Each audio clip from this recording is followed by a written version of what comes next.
Good evening, और कहना चाहिए शुभ संध्या। वैसे तो रात्रि होने के करीब है, फिर भी नींद नहीं आ रही थी। कभी कभी ऐसा होता है कि लेटे रहते हैं, बैठे रहते हैं, तो सोचा चलो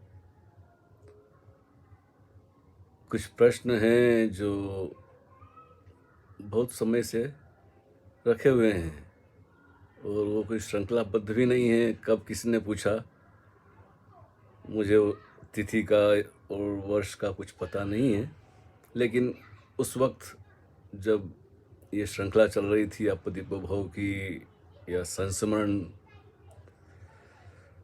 पर चर्चा हो रही थी, उन दिनों कई मित्रों के प्रश्न आते थे।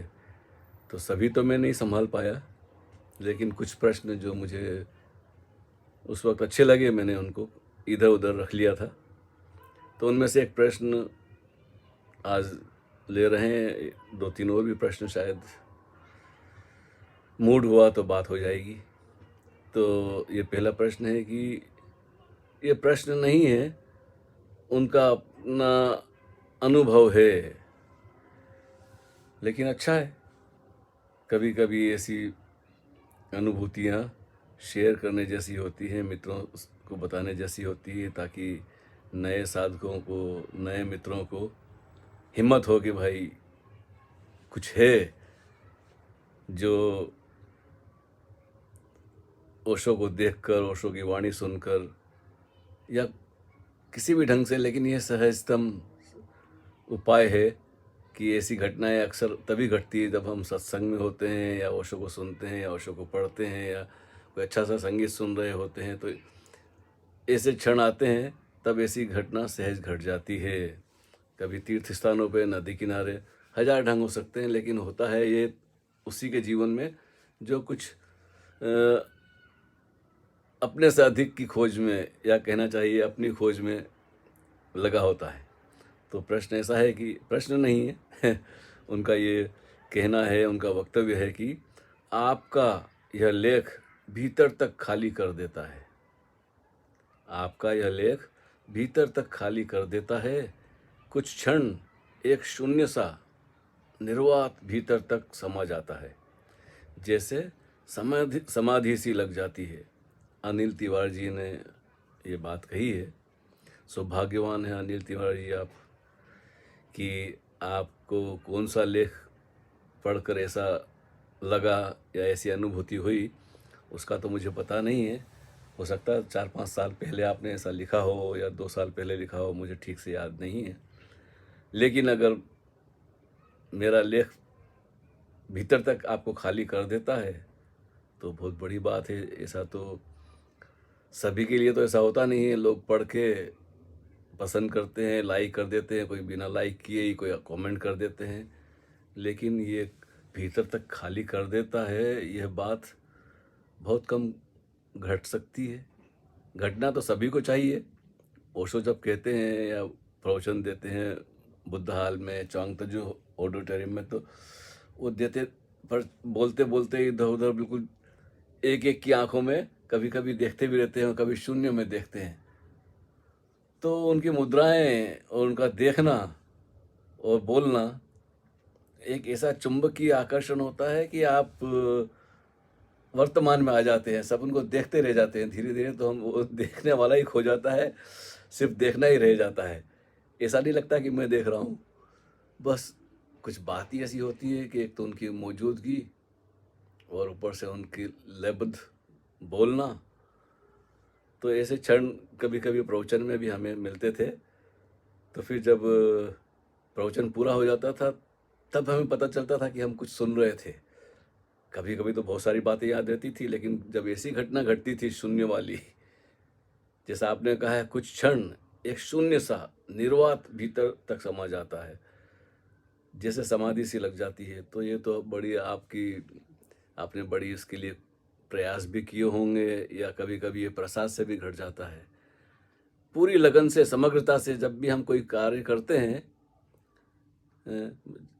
अधिकतर तो चित्रकला में, कविता में, या कोई और भी काम, बगीचे में काम कर रहे हो, या कोई भी छोटे मोटे काम भी हो सकते हैं, जरूरी नहीं है। जहाँ भी हम समग्रता से एकत्रित होके पूरे के पूरे सुन रहे होते हैं या पढ़ रहे होते हैं, तो उसमें पढ़ने वाला खो जाता है, पढ़ना होता है सिर्फ, क्रिया रह जाती है और कोई कर्ता नहीं रहता उसके पीछे, कर्ता का भाव नहीं रहता, वो मैं भाव नहीं रहता। लेकिन ये बड़ा विरोधाभासी है कहना कि भाई मैं पढ़ भी रहा हूँ लेकिन पढ़ने वाला कोई नहीं है मेरे भीतर, पढ़ना हो रहा है। तो ये विरोधाभासी इसलिए लगता है क्योंकि ये अनुभूति के जगत की बात है। इसलिए जिसे ये अनुभव नहीं होंगे तो वो सोचेगा ये क्या बात कर रहे हैं आप, कि भीतर तक खाली कर देता, भीतर कहाँ होता है। लोगों को भीतर कुछ होता है उसका वैसी सोच उनके भीतर कभी आती ही नहीं कि भीतर भी कुछ होता है। हालांकि भीतर और बाहर हमारे लिए हैं, लेकिन एक सच्चाई भी है इसमें कि निश्चित ही भीतर होता है। और जिसको भीतर का पता चलता है उसको बाहर के जगत से फिर कोई तादात्म्य, लगन, भाग दौड़ करना बड़ा मुश्किल हो जाता है उसके लिए। कभी कभी विपස්සना का मुझे समय याद आता है जब मैं बड़ा विपස්සना ने मुझे पकड़ लिया था। ऐसा नहीं कि मैं विपස්සना करना चाहता था, बस ऐसी धुन लग गई थी कि जहाँ भी मुझे मौका मिलता जरा सा भी तो बस मैं सीधा बैठ जाया करता था आंखें बंद करके। ऐसा नहीं कि मुझे प्रयास करना पड़ता था, बस जहाँ भी बैठता था बस आंखें बंद करके बस वो एकदम से सन्नाटा हो जाता था। भले भीड़ भाड़ हो, शोर शराबा चल रहा हो, लेकिन मेरे भीतर वो भीड़ भाड़ में, शोर शराबे में भी मैं भी एक सनसनाहट भीतर हो जैसी, जैसे आंख बंद करी को अपने अंदर सन्नाटा सुनाई देता था। तो एक दौर चला काफ़ी समय तक, बार बार फिर वो समय आया गया हुआ। तो अनिल तिवारी जी बहुत बहुत धन्यवाद आपका कि एक साधारण से शब्द पढ़कर आपके भीतर ऐसा होता है। तो बस वो शून्य सा निर्वात होना और समाधि सी लग जाना, ये तो शुरुआत है। धीरे धीरे धीरे धीरे ना कहने वाला बचता है, ना सोचने वाला बचता है। बस एक तरह का कहते हैं ना, नोइंगनेस होती है, जानने वाला भी नहीं होता, जानना होता है, इसको बोलते हैं केवल ज्ञान। ओशो ने बड़ी अच्छी परिभाषा की है जब महावीर को बोलते थे कि वहाँ ज्ञानी नहीं होता, केवल ज्ञान होता है, दृष्टा होता है, देखने वाला नहीं, साक्षी। लेकिन ऐसा नहीं कि जैसे हम सोचते हैं कि मैं देख रहा हूँ या मैं दृष्टा हूँ, मैं भाव का अभाव रहता है वहाँ। तो ज़्यादा बात इस पर तो कर ही नहीं सकते। आपने तो अपने अनुभव की बात कही, तो आपको बहुत बहुत धन्यवाद और मुबारक हो कि आपको ऐसे अनमोल क्षण मिले। उसके लिए ओशो का ही सारा श्रेय उनको ही जाता है, सारी क्रेडिट तो ओशो के लिए जाती है, क्योंकि जो भी मैं कहता हूँ सारा सबका सब उनका ही सुना हुआ है, उन्हीं से समझा है, उन्हीं से ग्रहण किया है। एक निमित्त मात्र है हम भी कि चलो एक सिलसिला चलता रहे, ओशो की बातें चलती रहे किसी भी बहाने, कविता के बहाने, संगीत के बहाने, नृत्य के बहाने, कुछ लेखों के बहाने, या किसी से बात करते हुए। तो अनिल तिवारी जी बहुत बहुत धन्यवाद। अब एक और इससे बिल्कुल अपोजिट वाला प्रश्न है, वो ले लेते हैं, थोड़ी देर उस पर चर्चा करते हैं। अगर हमारे अंदर विचार की गति नहीं होगी तो तत्काल हमारी मौत हो जाएगी। मन जैसी कोई चीज है ही नहीं, विचार मिटते ही सब कुछ आकाश हो जाता है। हमारे अंदर गति ही अनुभव होती है। स्थिरता को हम अनुभव नहीं कर सकते, स्थिर होने पर अनुभव मिट जाता है। इसलिए विचार जिंदा रहने के लिए दौड़ता रहता है। ये पूछा है हमारे एक प्यारे से मित्र हैं शैलेंद्र सिंह। नॉर्मली तो अंग्रेजी में लिखते हैं, उनका अंग्रेजी का भी एक प्रश्न है मेरे पास, बहुत समय से पड़ा हुआ है। तो पहले तो हम हिंदी पे बात करेंगे, क्योंकि जो मेरे लिए सहज है उस पर चर्चा करना ज़्यादा आसान है, उसमें सोच विचार की कोई गुंजाइश नहीं रहती है। तो शैलेंद्र जी, आप कहते हैं कि अगर हमारे अंदर विचार की गति नहीं होगी तो तत्काल हमारी मौत हो जाएगी। हाँ, ये मौत जैसा समझ सकते हैं, जब विचार रुक जाते हैं तो जरूरी नहीं कि मौत होती है।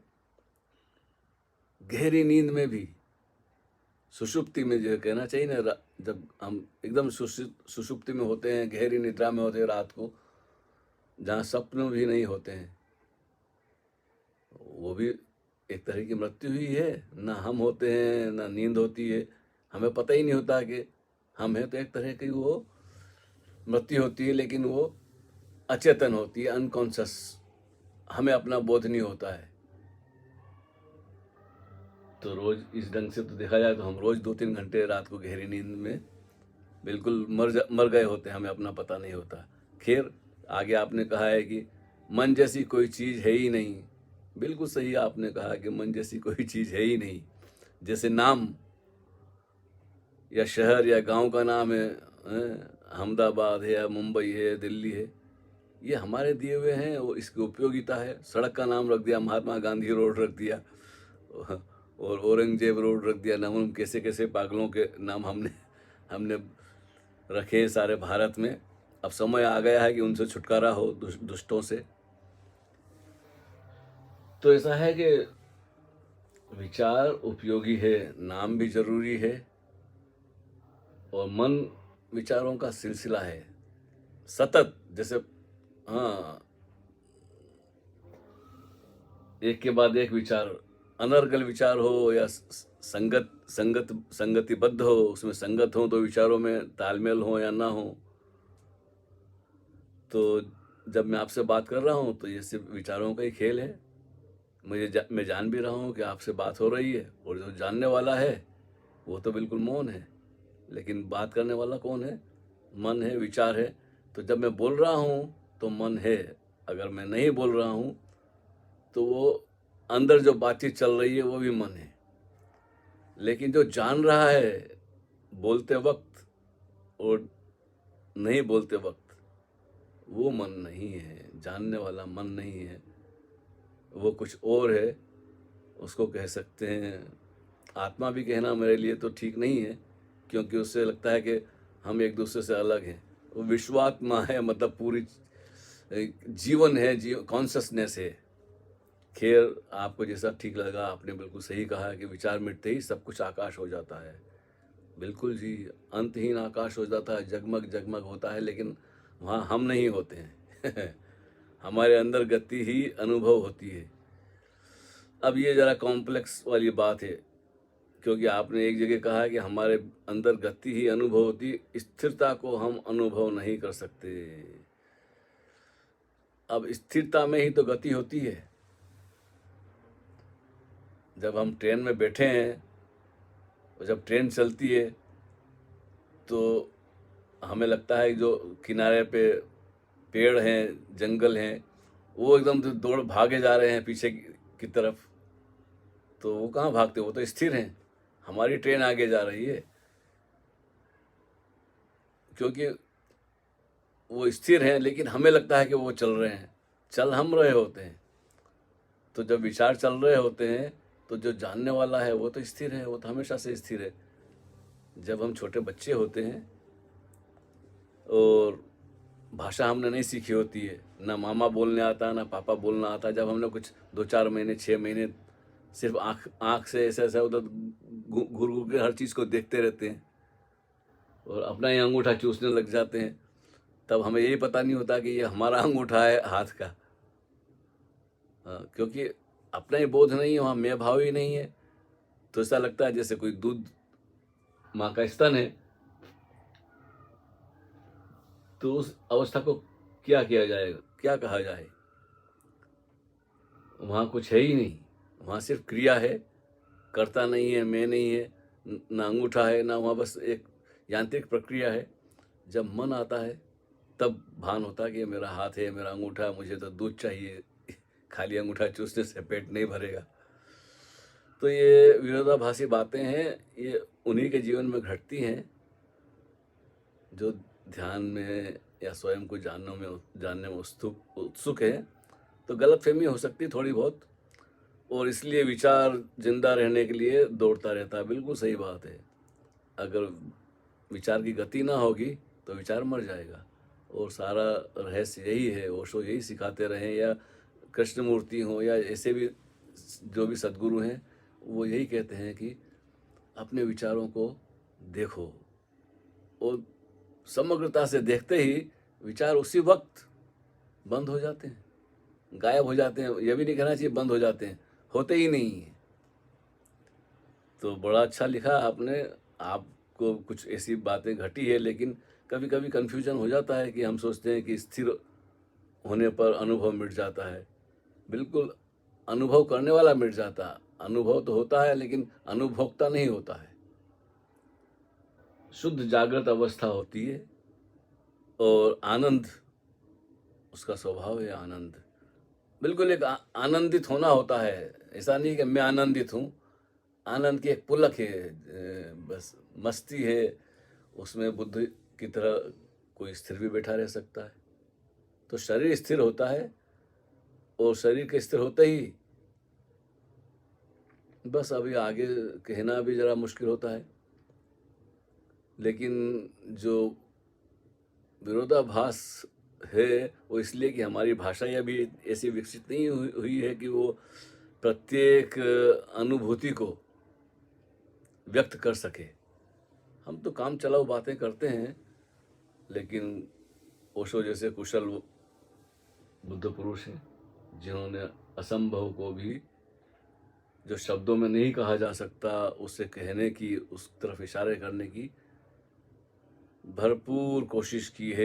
एक दिन भी, वो एक मिनट भी ऐसा उनके जीवन का नहीं गया है कि उन्होंने इस पर कार्य नहीं किया हो। और बड़े कामयाब रहे हैं ओशो इस दिशा में कि लाखों करोड़ों के भीतर प्यास जगाई है।